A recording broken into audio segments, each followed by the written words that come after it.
A moment. If you could take a second to think, what's a memorable moment that comes to your mind? That could include a birthday party, personal achievement, school dance, anything. For me, my most recent memorable moment was my 16th birthday party just a couple months ago. I had dinner with my friends that night, cut a cake, took pictures, and it was overall a very cliche birthday party. But I still had fun. But to be honest, looking back, I don't remember much from that day. And even if it was months ago, to me, it was still a significant moment of my life, which is why I hope to remember more of it than I did. I don't know if it was me being tired and wanting to go home and rest, or thinking about everything I had to do over the weekend, or even my SAT being the next week. But at the end of the day, I don't look back at any of this other stuff. Instead, I want to look back at an important life moment of mine, which is my birthday party. But this did make me wonder. Going back to the moment I asked you all to think about, ask yourself whether or not you were fully present in that moment, because I know I wasn't. And this brings into the question, how much of our life are we truly even present in?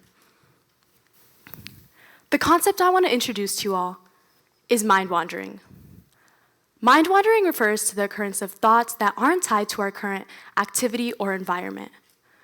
Our consciousness as a whole shifts completely from what we are doing. Did you know that people spend about 46.9% of their waking hours mind wandering? That's almost half of our day without even including our sleep. Harvard psychologists Matthew Killingstone and Daniel Gilbert got these statistics by developing an iPhone app, which contacted 2,250 volunteers at random times throughout their day asking what they were doing, how they were feeling, and whether or not they were thinking about their current activity.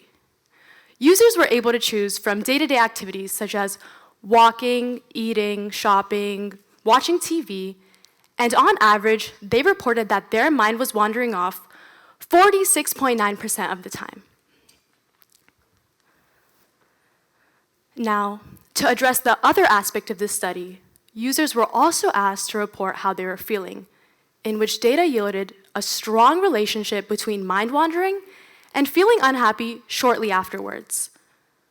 Research shows that about 4.6% of a person's happiness in a given moment was caused by the specific activity they were doing, whereas a person's mind wandering's happiness was caused by a high 10.8%. In fact, mind wandering is actually shown to be correlated with the unhappiness.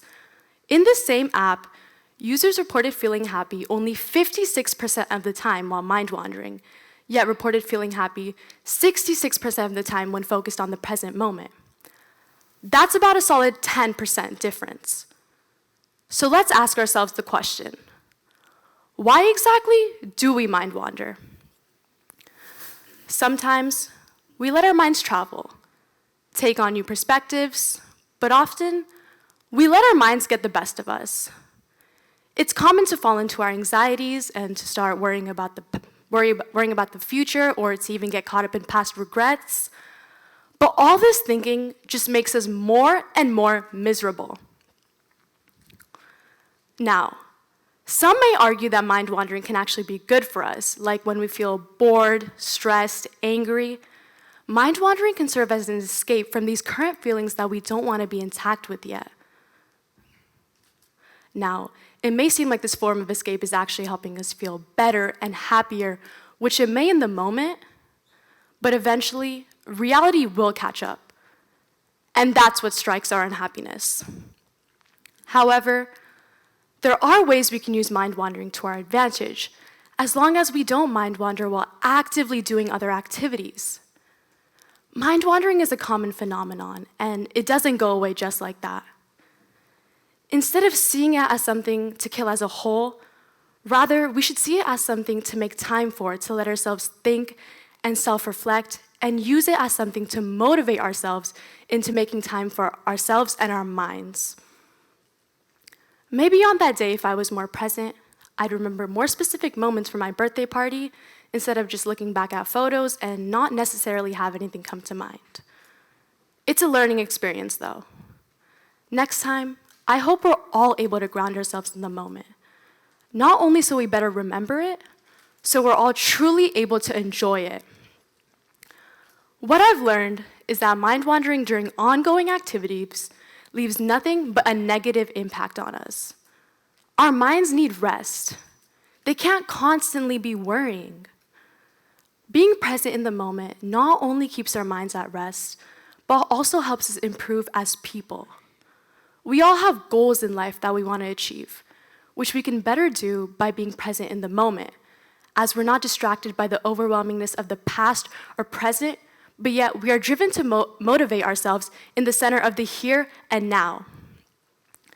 Being present in the moment not only helps us be aware of ourselves, but our world and our surroundings, helping us grow and prosper as people.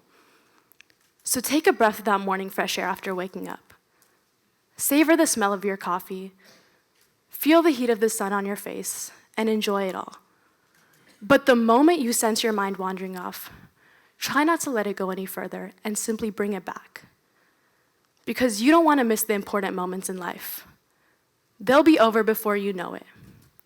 You owe it to yourself to give yourself the best present of presence in the moment. Thank you.